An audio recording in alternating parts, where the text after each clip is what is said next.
እግዚአብሔር የተስፋን በር ይከፍታል በሚል ርዕስ በተሰኘው ስብከት የእግዚአብሔርን ቃል ለማጥናት ጊዜ እንውሰድ። በዚህ ሕይወት ውስጥ ስንጓዝ ብዙ ፈተናዎችና እንቅፋቶች ያጋጥሙናል። ሰዎች እንደዚህ አይነት ፈተናዎችና አስቸጋሪ ችግሮች ሲያጋጥሟቸው ብዙውን ጊዜ ተስፋ ቆርጠው ሲያጉረመርሙ ወይም ሲያማርሩ ይገኛሉ። በዚህ ሁኔታ ውስጥ እንቅፋቶችን ማሸነፍ አይችሉምና ይበሳጫሉ።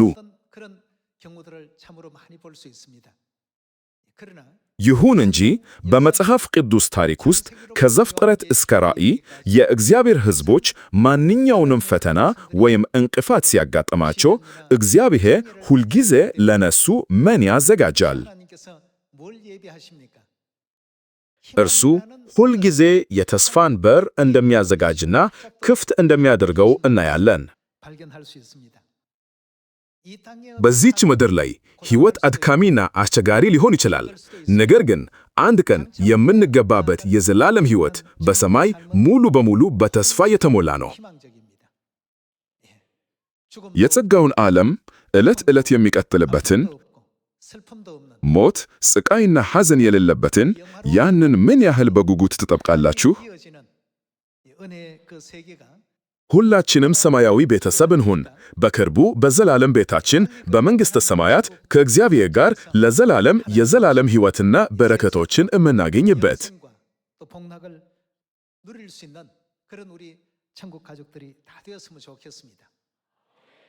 የእስራኤልን ታሪክ መለስ ብለን ስንመለከት እስራኤላውያን በግብፅ ምድር ለ400 ዓመታት ያህል ባሪያዎች እንደነበሩ ማየት እንችላለን።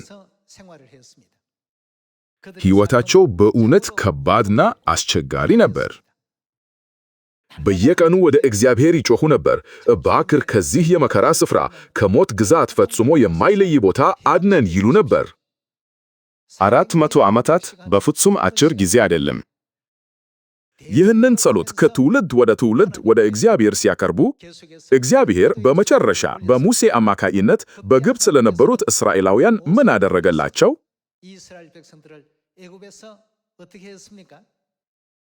የናፈቁትና የተመኙት መዳን መገለጥ ጀመረ። እግዚአብሔር ከግብፅ ነፃ ከማውጣቱም በላይ በመጨረሻም የሚኖሩበትን ወተትና ማር የምታፈስስ የከነዓንን ምድር አዘጋጅቶላቸዋል። ይሁን እንጂ ወደ ከነዓን ምድር ሲጓዙ የምድረ በዳው ስፋት እንደ ትልቅ እንቅፋት ከፊታቸው ቆሞ ነበር።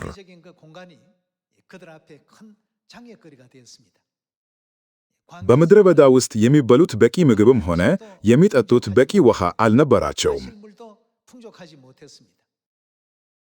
ሆኖም እግዚአብሔር በዚያ መንገድ የመራቸው ግልጽ በሆነ ምክንያት ነበር። እስራኤላውያን ጥሩ የኑሮ ሁኔታ ባለበት ምድር ቢጓዙ ኑሮ በየቀኑ ጠዋት አይኖቻቸውን ከከፈቱበት ጊዜ ጀምሮ በየቀኑ ጦርነት መዋጋት ይጠበቅባቸው ነበር። ይህ የሆነበት ምክንያት ሌሎች ብዙ ብሔራት ቀደም ሲል ስር ሰደደው በእነዚያ ይበልጥ ምቹ በሆኑ አገሮች ውስጥ ሰፍረው ስለነበር። እግዚአብሔር እስራኤላውያንን እጅግ በረሃማ በሆነው ምድረ በዳ ውስጥ የመራቸው ለዚህ ነበር። ይሁን እንጂ በዚያ ጉዞ ወቅት ምን አገኙ?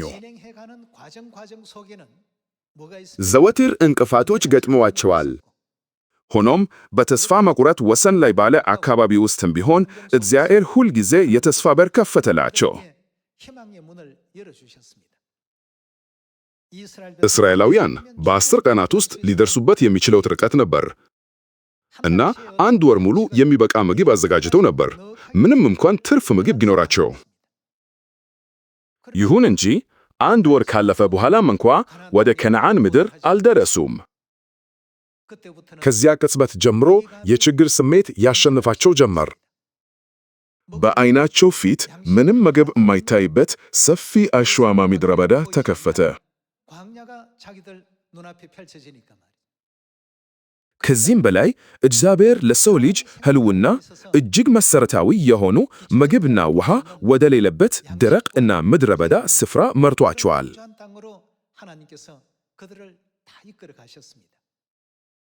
በዚህም ምክንያት ከሕዝቡ ቅሬታ እና ማጉረምረም መሰማት ጀመረ። ግብፅ ሳለን ቢያንስ በሥጋ ማሰሮች አጠገብ ተቀምጠን ወጥ መብላት እንችል ነበር። ሆኖም ግን እዚህ ምድረ በዳ ውስጥ በየትኛውም ቦታ ምግብ አይገኝም አሉ። ውሃን በተመለከተ ለ3 ሚሊዮን ሕዝብ በሚዘዋወርበት ጊዜ 10 ጉድጓዶች እንኳን በቂ አልሆኑም ነበር። ሁኔታቸው ምንኛ ተስፋ አስቆራጭ ነበር። ስለዚህ ከባርነት ነፃ ላውጣቸው የእግዚአብሔር ጸጋ ምስጋና ከመስጠት ይልቅ በምድረ በዳ ያሳለፏቸው 40 ዓመታት በቋሚ ቅሬታና ማጉረምረም ገልጸዋል። እግዚአብሔር ጥም እንዲጠሙ ፈቀደላቸው። ውሃ የማይገኝበት አካባቢ ነበር። ሆኖም ግን አንድም ሰው በጥማት አልሞተ። በምድረ በዳ በረሃብ አንድም ሰው አልሞተ። እነዚህ ነገሮች ሁልጊዜ ማሰላሰል አይገባንም? በተስፋ መቆረጥ ሁኔታ ውስጥ ሆነው ምግብ የለም ብለው በጮኹበት ጊዜ እግዚአብሔር ልዩ እርምጃ ወሰደ። በየቀኑ ከሰማይ የወረደላቸው ምንድን ነው? እግዚአብሔር መና የተባለውን ምግብ ላከላቸው። የእስራኤል ወንዶች ቁጥር ብቻ 600 ሺህ ነበር። ሚስቶቻቸውንና ልጆቻቸውን ስናካትት የሕዝብ ቆጠራ ባለሙያዎች ቢያንስ 3 ሚሊዮን ሰዎች አብረው ይጓዙ እንደነበር ይገምታል።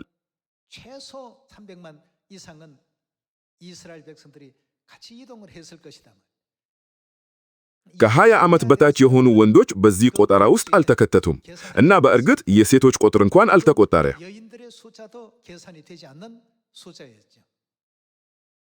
ይህን ሰፊ ሕዝብ ወደ የከነዓን ምድር የመምራት ሂደት በተስፋ መቁረጥ ስሜት ተሞልቶ ነበር፣ ምክንያቱም ምግብም ሆነ የሚጠጣ ውሃ አልነበረ።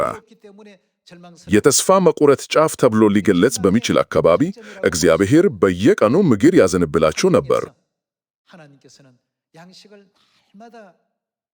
ውሃ እያለቀብን ነው ብለው ሲጮኹ እግዚአብሔር ከድንጋይ የሚፈልቅ ምንጭ እንዲፈስ በማድረግ ምንም አይነት እጥረት እንዳይኖርባቸው አድርጓል። ከሰው እይታ አንጻር እግዚአብሔር ወደ ምድረ በዳ መራቸው፣ ለመኖር እጅግ አስቸጋሪ ወደ ሆነ ምድረ በዳ። ነገር ግን በዚያኛው ቦታ የተስፋ ታሪክ ከፈተላቸው።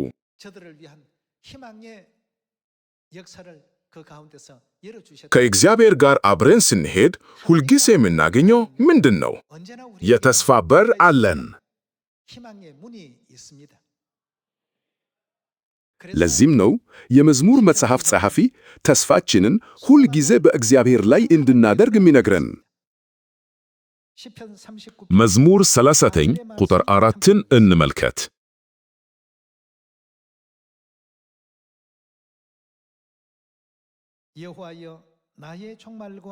እግዚአብሔር ሆይ የሕይወቴን ፍጻሜ የዘመኔንም ቁጥር አስታወቀኝ፣ አላፊ ጠፊ መሆኑንም ልረዳ። እነሆ ዘመኔን በስንዝር ለክተህ አስቀምጠህ፣ ዕድሜዬም በፊትህ እንደ ኢምንት ነው። በእርግጥ የሰው ሁሉ ሕይወት ተን ነው። ሴላ። ሰው የጥላ ውልብታ ነው፣ በከንቱም ይታወካል። ለማን እንደሚሆን ሳያውቅ ሀብት ንብረት ያከማቻል። ቁጥር 7 ጌታ ሆይ አሁንስ ወደ ማን ልመልከት? ተስፋዬ በማን ላይ ነው? ተስፋዬ በአንተ ላይ ነው። ተስፋዬ በሙሉ በእግዚአብሔር ነው ማለቱ ነበር። ይህ የእኛ ኑዛዜ ሲሆን እግዚአብሔር በመራን ቦታ ሁሉ መከተል አንችልምን? በዚያ መንገድ ላይ ውሃ የለም። እንዲህ ያለ እጅግ ብዙ ሕዝብ እንዴት እንደዚህ ባዶ ቦታ ሊጓዝ ቻለ? ይህ የማይቻል ሁኔታ ነው። በዚህ ቦታ ምግብ የለም። በዚያን ጊዜ ሁሉም እስራኤላውያን ማለት ይቻላል ይህንኑ ነበር የሚያስቡት። ይሁን እንጂ አእምሯቸውን በእግዚአብሔር ላይ ያደረጉ ሰዎች የተለየ አሰቡ ነበር። ምድሪቱ ምንም ያህል ባዶ ብትሆን እና ምንም ያህል እንቅፋቶች ቢበዙም ተስፋቸውን በእግዚአብሔር ላይ ለሚጠሉ ሰዎች የተስፋ በር ሁልጊዜ ክፍት ነው። በእርግጥም አንድም እህል በማይበቅልበት በዚያ በረሃማ ምድር ያ ብዙ ሕዝብ ለ40 ዓመታት ሳይራብ የሚበላው ምግብ በየቀኑ ከሰማይ አልወረደም ነበርን?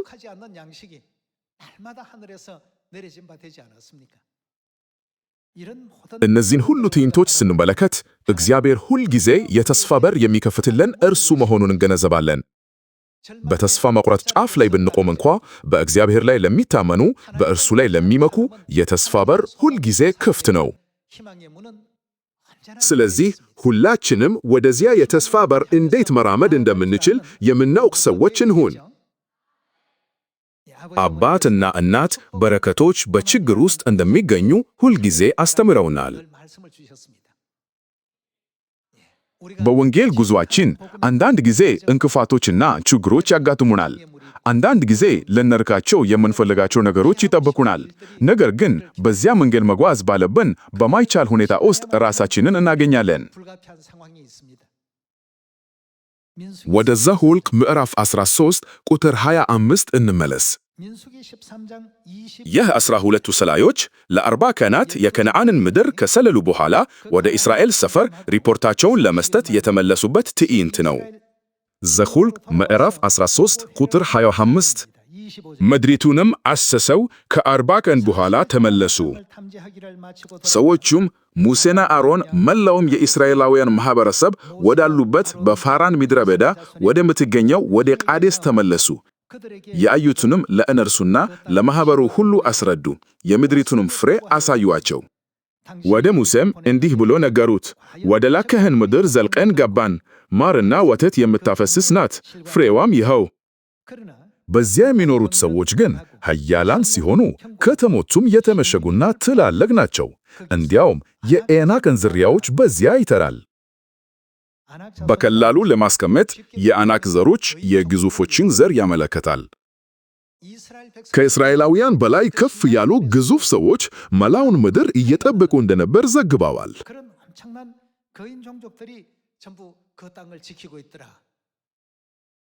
በሁሉም ረገድ ተስፋ አስቆራጭ ሪፖርት ነበር። በዚያች ምድር ይኖሩ የነበሩት ሰዎች ኃያላን ነበሩ። ስለ ከተሞቹስ ምን ማለት ይቻላል? እነሱ የተመሸጉና ግዙፍ ነበሩ።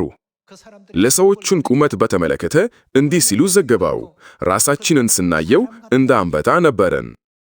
ይህ በጣም ሰፊ የሆነ ልዩነትን ለመግለጽ የሚያገለግል አገላለጽ ሲሆን ይህም ለማነጻጸር ማይመች ነበር። የአስሩ ሰላዮች ይህንን ዘገባ ሲያሰሙ የእስራኤል ሕዝብ ሁሉ መጨነቅ ጀመረ። ተስፋ መቆረጥ ሊያሸንፋቸው ጀመረ። ወደ ከነዓን ምድር ሳንገባ ፈጽሞ እንጠፋለን ብለው አሰቡ። እኛ እንደ ትናንሽ ልጆች ነን፣ እነርሱም እንደ ግዙፍ ሰዎች ናቸው። አንድ ትንሽ ልጅ እንዴት ሊያሸንፋቸው ይችላል? በተሸናፊነት አስተሳሰብ ውስጥ የሚያጠምዷቸውን ሪፖርቶች ያለማቋረጥ ይሰሙ ነበር።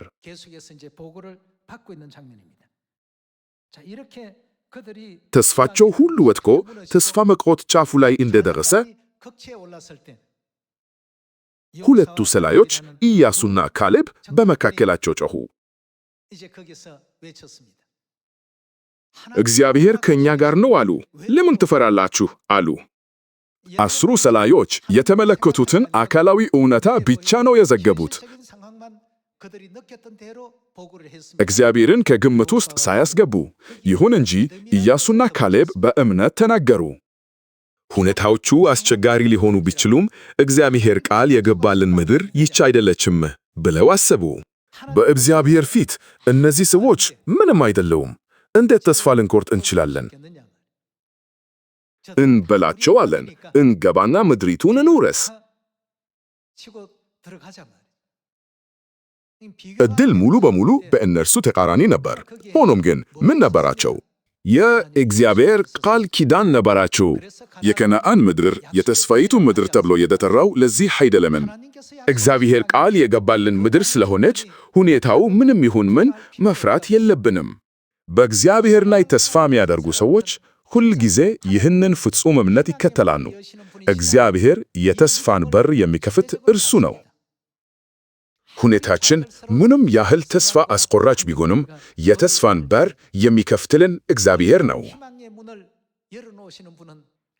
ለዚህም ነው ሰማያዊት እናት ሁል ጊዜ በረከቶች በመከራ የተተከለሉ ናቸው የምትለው። ሁላችሁም እግዚአብሔርን የበለጠ የምናምነው የምንወደውና የምናከብረው ለዚህ አይደለም? እስራኤላውያን በዚህ አይነት እምነት ግብፅን ለቀቁ። ነገር ግን በምድረ በዳ ሲጓዙ አይኖቻቸውን በአስጨናቂ ሁኔታቸው ላይ ማተኮር ጀመሩ። በሌላ በኩል ደግሞ ኢያሱና ካሌብ እግዚአብሔር በነበረበት ቦታ እውነተኛውን እውነታ አይተዋል። ከዚህ መለኮታዊ እይታ አንጻር የዔናቅ ዘሮች እዚህ ግባ የማይባሉ ነበሩ። የተመሸጉ ከተሞቻቸውም ምንም እንዳልሆኑ ተደርገው ተቆጠሩ። ይህ የሆነበት ምክንያት ለእግዚአብሔር ምድር በባልዲ ውስጥ እንዳለች ጠብታ እንደሆነችና በሚዛን ላይ እንዳለ የአቦራ ቅንጣት እንደምትቆጥር ሁልጊዜ ስለሚያምኑ ነው።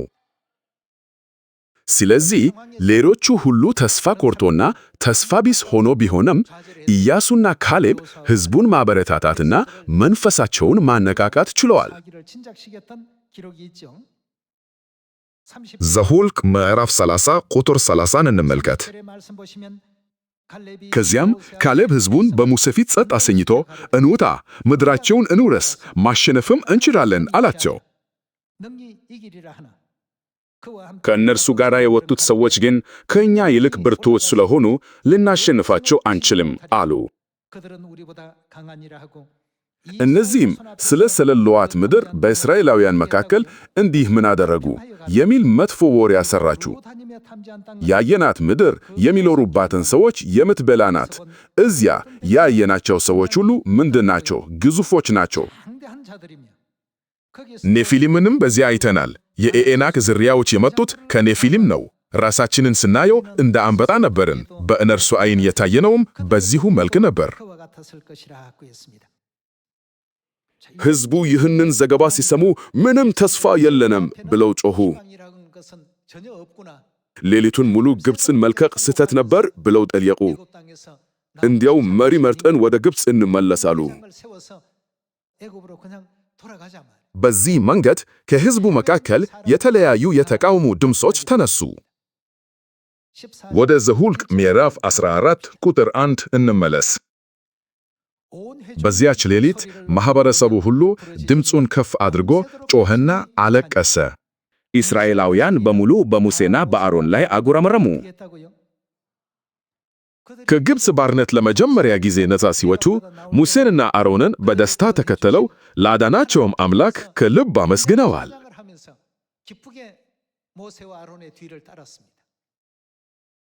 ይሁን እንጂ ከአስሩ ሰላዮች የተላከውን መጥፎ ሪፖርት ከሰሙ በኋላ ሌሊቱን ሙሉ አለቀሱ።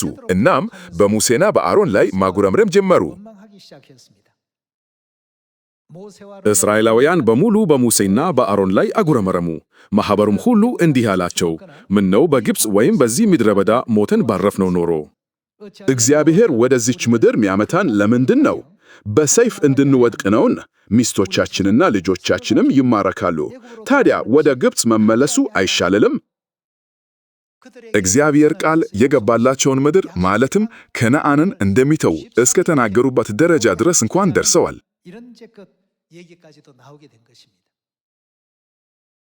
ዛሬ እዚህ ከመካከላችን ምንም አይነት ችግር ሳያጋጠመው ያለፈ ሰው የለም ብዬ አምናለሁ። የሕይወት ተፈጥሮም እንዲህ ነው። እያንዳንዱ ግለሰብ የራሱ የሆነ የግል ትግል አለው። እያንዳንዱ ቤተ ክርስቲያን የራሱ የሆነ ችግር አለው። እንደ ማኅበረሰብ አባላት በዕለት ተዕለት ሕይወታችን ውስጥ ፈተናዎች ያጋጥሙናል። ሁሉም ሰው የችግር ማዕበሎችን ስለሚጋፈጥ መጽሐፍ ቅዱስ እንደ እምነት ያላቸው ሰዎች በእንደዚህ አይነት ጊዜያት ጥበብ የተሞላበት እና አስተዋይ ምላሽ ምን እንደሆነ ያስተምረናል። ሁልጊዜ ተስፋችንን የት እንድናደርግ ይነግረናል። ተስፋቸውን በእግዚአብሔር ላይ የሚያደርጉ ሰዎች የተስፋ በር ክፍት ሆኖ እንደሚቆይ ሁልጊዜ ይገነዘባሉ። ይሁን እንጂ ተስፋቸውን በእግዚአብሔር ላይ የማያደርጉ ሰዎች ልክ እንደ ዘወትር እንደሚያጉረመርሙ ሁሉ አሁን ባለባቸው ሁኔታ ላይ ብቻ ያተኩራሉ። እግዚአብሔር እስራኤላውያንን ከግብፅ ምድር በቀላል መንገድ አወጣቸው። በግብፅ ላይ 10 መቅሰፍቶች በመላክ የፈርዖንን የደነደነ ልብ ሰብሯል። ለትውልድ ሲያቀርቡት የነበረውን ጸሎት መልሷል። ጥልቅ ምኞታቸውንም አሟልቶላቸዋል። ነገር ግን ብዙም ሳይቆይ እንደገና ማጉረምረም ጀመሩ።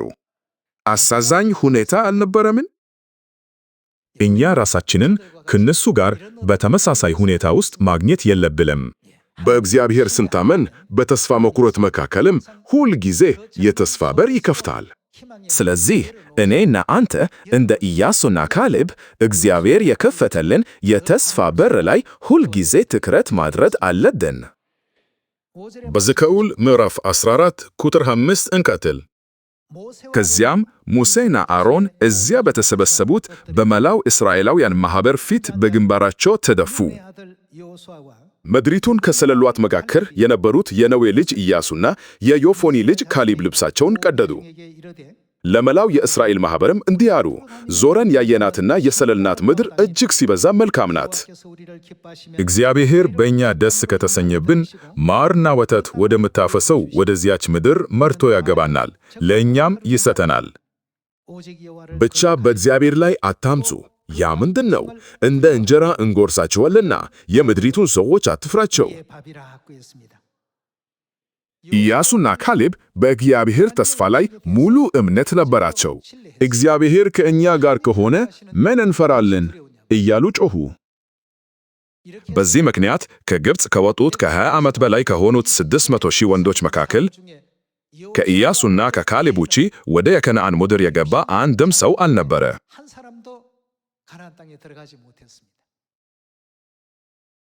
በእግዚአብሔር ላይ ሙሉ እምነት ሳይኖራቸው ወደ የከነዓን ምድር የመግባት ምንም መንገድ አልነበረ። እኛም አሁን በእምነት ምድረ በዳ ውስጥ መንገድ የተጓዝን ነው። በዚህ ጉዞ በእግዚአብሔር ለሚታመኑና በእርሱ ተስፋ ለሚያደርጉ የተስፋ በር ሁልጊዜ ክፍት ነው። ስለዚህ የማይቻል ነው ከማለት ይልቅ እግዚአብሔር ከኛ ጋር ስለሆነ በርግጥ መንገድ አለ እንበል። ተስፋ አለ። በእግዚአብሔር ቃል ኪዳን በመታመን ወደፊት እንራመድ። የጽዮን ቤተሰባችን አባላት እንዲህ አይነት ሕይወት መምራት እንዳለባቸው አምናለሁ።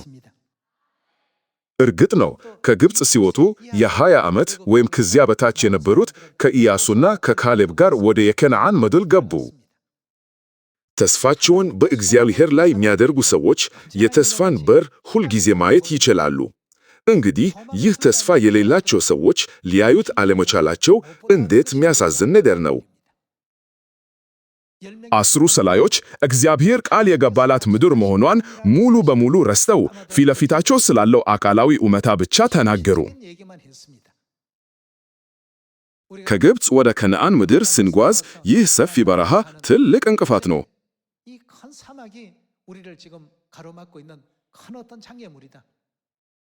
ከመሄዳችን በፊት በቂ ምግብ እና ውሃ እናዘጋጅ ብለው አስበው መሆን አለበት። ሆኖም ያዘጋጁት ነገር ሁሉ በምድረ በዳ ከጠፋ በኋላ ማጉረምረም ጀመሩ።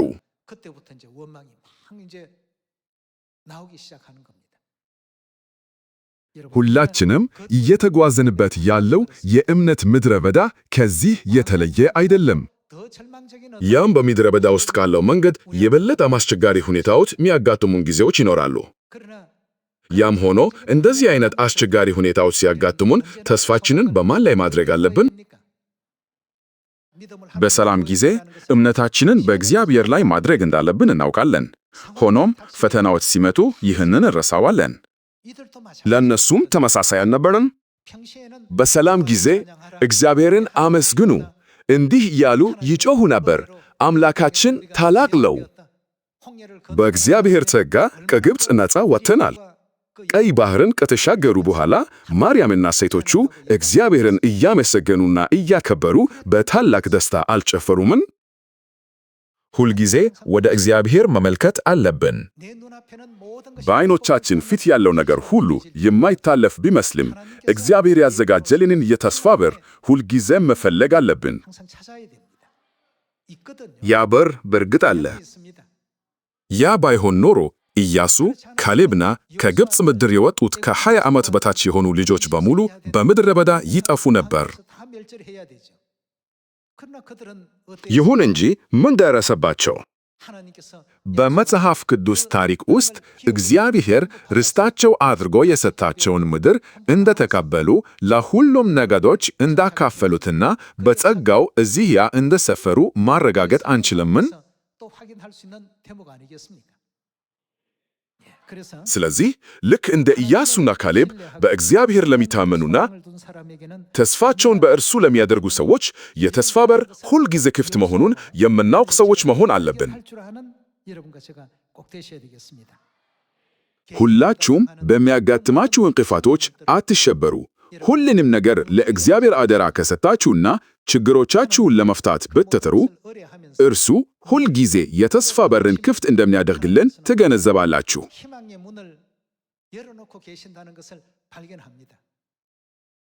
በሉቃስ ምዕራፍ 5 ቁጥር 1 ላይ ወደሚገኘው የእግዚአብሔር ቃል እንመለስ። ሕዝቡ ዙሪያውን እያጸናነቁት የሚያስተምረውን የእግዚአብሔርን ቃል ሲሰሙ ኢየሱስ በጌንሳሬት ሐይቅ አጠገብ ቆሞ ነበር። በዚህ ጊዜ 2 ጀልባዎች በሐይቁ ዳርቻ ቆመው አየ። ዓሣ አጥማጆቹ ግን ከጀልባዎቹ ወርደው መረባቸውን ያጥቡ ነበር። ከጀልባዎቹ መካከል የስምዖን ያም ለጴጥሮስ ወደ ነበረችው ገብቶ ከምድር ጥቂት ፈቀቅ እንዲያደርጋት ለመነው። ከዚያም ጀልባዋ ላይ ተቀምጦ ሕዝቡን ያስተምር ጀመር። ንግግሩን በጨረሰ ጊዜ ስምዖንን ኢየሱስ ምን አለው? ወደ ጥልቁ ውሃ ፈቀቅ በልና ዓሣ ለመያዝ መረባችሁን ጣሉ አለው። ቁጥር 5ን እንመልከት። ስምዖንም መልሶ መምህር ሆይ ሌሊቱን ሙሉ ስንደክም አድረን ምንም አልያዝንም። ጴጥሮስ እንደዚህን ውሃዎች በመሆኑ ሕይወቱን ሲሠራ የቆየው ልምድ ያለው ዓሣ አጥማጅ እንደመሆኑ መጠን ዓሣ የሚበዛበትን ቦታ በትክክል ያውቅ ነበር። ይሁን እንጂ ሌሊቱን ሙሉ ሲደክሙ ከቆዩ በኋላ አንድም ዓሣ አላገኙም። ለዓሣ አጥማጅ ይህ ፍጹም የተስፋ መቆረጥ ጊዜ ነው። ለቤተሰቡ የሚያስፈልገውን ለማሟላት ብቻ ዓሣ ማጥመድ ያስፈልገው ነበር። ነገር ግን ባዶ እጁን እየተመለሰ ነበር። በዚያ ቅጽበት ኢየሱስ ለጴጥሮስ ምን አለው? ወደ ጥልቁ ውሃ ፈቀቅ በልና ዓሣ ለመያዝ መረባችሁን ጣሉ አላቸው። በቃሉ ታምኖ መረቦቹን ጥሎ እጅግ በጣም ብዙ ዓሣዎችን ያዘ። ሌሊቱን ሙሉ ሰርተናል፣ ነገር ግን ባዶ እጃችንን ወጣን ብሎ በማሰብ ምን ያህል ተስፋ እንደቆረጠና እንደተበሳጨ አስቡት። ኢየሱስ የተስፋ መቆረጡ ከፍተኛ ደረጃ ላይ በደረሰበት ጊዜ ወደ ጥልቁ ውሃ ውስጥ እንዲገባና መረቦቹን እንዲያጠምድ ነገረው። ጴጥሮስ ሌሊቱን ሙሉ ሰርቻለሁ፣ በጣም ደክሞኛል፣ ከእንዲህ መቀጠል እንደምችል አላስብም ቢል ኖሮ እንዲህ አይነቱን ታላቅ ተአምር የመለማመድ ዕድል ባላገኘም ነበር። በጣም ተስፋ ቆርጠን ስንሆን ወደፊት የምንሄድበት መንገድም ሆነ መልስ የሌለ ሲመስል ምን ይሆናል? እግዚአብሔር ያዘጋጀልንን የተስፋ በር የምናየው በትክክል ያኔ ነው። ሌሊቱን ሙሉ መረቦቹን እያወረደና እያወጣቸው ነበር። ሁላችሁም ያ ቀላል ሥራ አይደለም። ሆኖም ቃሉን ለመታመን ወስኖ ጴጥሮስ እንዲህ አለ፣ አንተ ካልህ ግን መረቦቹን እጥላለሁ። መረቦቹን ሲጥል እጅግ ብዙ ዓሣ ያዘ። ባልደረቦቹን ዓሣ አጥማጆቹን ያዕቆብና ዮሐንስን መጥራት ነበረበት። ጀልባዎቹን ከሞሉ በኋላም እንኳ ዓሣው በጣም ብዙ ስለነበር ጀልባዎቹ መስጠም ጀመሩ። ይህ ሁሉ መጽሐፍ ቅዱስ እንደሚለው በአንድ ጊዜ የተያዘ ነበር። ዓሣ ማጥመድ ምን ያህል ተአምራዊ ነው ብለህ ታስብ ይሆናል። ሆኖም እዚህ ላይ ለእኛ ያለው ወሳኝ ነጥብ በተስፋ መቆረጥ ጊዜ ተስፋ መቆረጥ የለብንም። በመትኩ እግዚአብሔር በከፈተልን የተስፋ በር ላይ አይኖቻችንን ማተኮር አለብን። ወደ ሉቃስ ምዕራፍ 23 ብንመለስ ኢየሱስን ስቅለት የሚተርከው ዘገባ ለእኛ ተመዝግቦ እናገኛለን። የጥንቷ ቤተ ክርስቲያን ቅዱሳን ኢየሱስ በመስቀል ላይ ሲሞት ሲያዩ የተሰማቸውን ፍርሃት አስቡት። ደቀ መዛሙርቱ ተሰብስበው በሮቹን በደንብ ቆልፈው ወደ ውጭ መውጣት እንኳን አልቻሉም። ሰዎች ጴጥሮስን አንተም የኢየሱስ ተከታይ አይደለም ብለው ሲጠይቁት ክስ እንዳይመሰረትበት በመፍራት 3 ጊዜ ካደ። እኔ አይደለሁም፣ በፍጹም አይደለሁም። ሁሉም መሪያቸው በሮማውያን ወታደሮች ሲጎተት በመስቀል ላይ ሲቸነከር እና ኤሊ ኤሊ ላማ ሳባክታኒ ብሎ ከጮኸ በኋላ የመጨረሻ እስትንፋሱን ሲተነፍስ አይተዋል። በኢየሱስ ላይ እምነት ለጣሉ ሰዎች ከዚህ የበለጠ ተስፋ አስቆራጭ ጊዜ ሊኖር ይችል ነበር? የእስራኤል ሕዝብ ሁሉ በኢየሱስ ላይ ያለውን እምነት የናዝሬቱ ኑፋቄ ብሎ ሲሰይሙትና ተራ ሰውን የሚያምን ሃይማኖት አድርገው ሲክዱት፣ ኢየሱስ ራሱን በእንደዚህ አይነት ሁኔታዎች ሲሰቀልና ሲሞት ሁሉም ነገር ለጥንቷ ቤተ ክርስቲያን ቅዱሳን ተስፋ ቢስ እንደሆነ ተሰማው።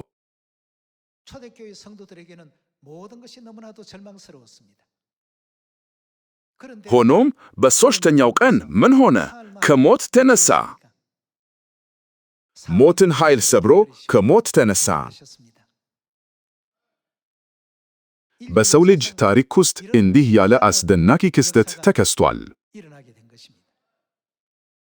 ሁላችሁም በጥልቅ ተስፋ መቁረጥ ውስጥ ብንወድቅም እግዚአብሔር ለኛ የከፈተልን የተስፋ በር ሁልጊዜም እዚያው ነው። የኢየሱስ ትንሣኤ ዜና በደቀ መዛሙርቱ መካከል ሲሰራጭ እጅግ በጣም ደፋር መሆን ጀመሩ። በተስፋ መቆረጥ መካከል እግዚአብሔር ወደ ተስፋ በር እንዲመለከቱ የመራቸው ነበር። በሦስተኛው ቀን ከሙታን ከተነሳ በኋላ በእርግጥ ሕያው መሆኑን ለደቀ መዛሙርቱ ሁሉ 40 ቀናት አሳይቷል። ይህ ታሪክ በሐዋርያት ሥራ የመጀመሪያ ምዕራፍ ላይ ተመዝግቦ የለምን? በእነዚህ ክስተቶች ደቀ መዛሙርቱ እንደገና ወደ እግዚአብሔር አጥብቀው ጸለዩ። በ10 ቀናት በኋላ በበዓለ ሐምሳ ከትንሣኤው በኋላ በ50ኛው ቀን በማርቆስ ሰገነት ላይ ለመጸለይ ተሰብስበው ሳለ የቀደመውን ዝናብ መንፈስ ቅዱስ ወረደባቸው። በአንድ ወቅት በኢየሱስ ላይ ያላቸውን እምነት ደብቀው የነበረ ቢሆንም አሁን ግን በታላቅ ድፍረት አወጁት። ኢየሱስ ብቻውን የሰውን ዘር ሁሉ ሊያድን የሚችል አዳኝ ነው። ይሁን እንጂ በወቅቱ የነበረው የአይሁድ ኅብረተሰብ ኢየሱስን የአናጺ ልጅ አድርገው ይመለከቱት ነበር። እንደ እግዚአብሔር ሳይሆን እንደ ተራ ሰው አድርገው ይመለከቱት ነበር። ዛሬም ቢሆን ይህ አመለካከት በእስራኤል ውስጥ በአብዛኛው ሳይለወጥ ቆይቷል። ይሁን እንጂ የኢየሱስ ደቀ መዛሙርትስ በሦስተኛው ቀን ከሙታን መነሳቱን እና ከደብረ ዘይት ተራራ መውጣቱን ከተመለከቱ በኋላ እግዚአብሔር ወደዚች ምድር በሥጋ እንደመጣ እነዚህን አስደናቂ እና ቸር ሥራዎች እንዳከናወነ ለሰው ልጆች ሁሉ እየመሰከሩ እንደ ወንጌላዊ ሥራቸውን አልጀመሩም? በጥንቷ ቤተ ክርስቲያን ቅዱሳን እጅግ ተስፋ በቆረጡባቸው ጊዜያት ክርስቶስ እርሱ ታላቁ የተስፋ በር መሆኑን ለሁሉም ገልጦ አሳይቷል። ስለዚህ በብስጭት ወይም በቁጭት ውስጥ ፈጽሞ አንኑር። የሰማይ ቤተሰቦቻችን ሁሉ እግዚአብሔር ያዘጋጀውን የተስፋ በር እንዲመለከቱና በዚህም የወንጌልን ሥራ በዓለም ዙሪያ እንዲያጠናቅቁ እጸልያለሁ። በዓለም ዙሪያ ላሉ 8 ቢሊዮን ሰዎች ወንጌልን እንዴት እንሰብካለን ብለን በማሰብ መጨነቅ አያስፈልገንም። እግዚአብሔር አስቀድሞ ቃል ኪዳኑን አልሰጠንም? ይህ የመንግሥተ ሰማያት ወንጌል እስከ ምን ድረስ እንደሚሰበክ ተነግሯል። እስቲ የማቴዎስ ምዕራፍ 24 ክፍል 13ን እንመልከት።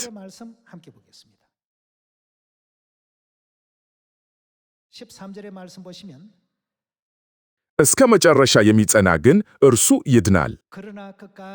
ለሕዝብ ሁሉም ምስክር እንዲሆን የት ነው ወንጌል የሚሰበከው? ይህ የመንግሥት ወንጌል በዓለም ሁሉ ይሰበካል። እነዚህ የማን ቃላት ናቸው? ይህ ከ2000 ዓመታት በፊት ኢየሱስ ራሱ የመጣ ጊዜ የተናገረው ትንቢት ነው። ይህ ወንጌል በዓለም ሁሉ ይሰበካል። ከዚያም መጨረሻው ይመታል። ሁላችሁም ይህ የእግዚአብሔር ሥራ እንደተተነበየው መገለጥ አለበት ወይስ የለበትም? በእርግጠኝነት መሟላት አለበት። እግዚአብሔር በእርግጠኝነት ወደሚያከናውነው ሥራ ተጠርተናል።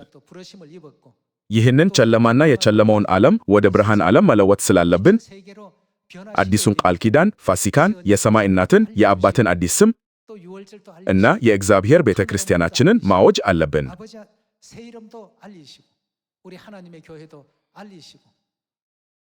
እንዲህ በማድረግ የዓለም ነዋሪዎች በሙሉ በድነት እንዲሳተፉ የዕድል በርን በስፋት የምንከፍትላቸው ሰዎች እንሁን። የእያንዳንዱ የመንገዱ እርምጃ ቀላል አይሆንም። በቡዲስት አገሮች ውስጥ በእምነታችሁ ምክንያት መስበክ ቀላል አይደለም። በሂንዱ አገሮች በእምነታቸው ምክንያት ለመስበክ ቀላል አይደለም።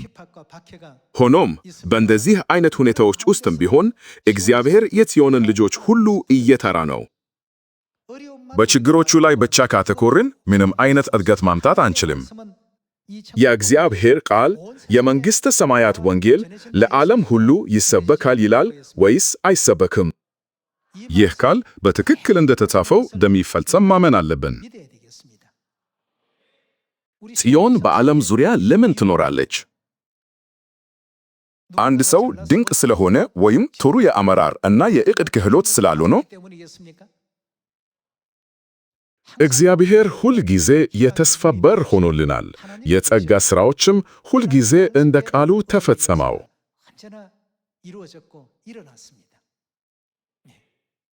በጽኑ እምነት ሁልጊዜ ወደ እግዚአብሔር የተስፋ በር እንመልከት። በዚህ ስብከቱን ማጠናቀቅ እፈልጋለሁ። በጣም አመሰግናለሁ።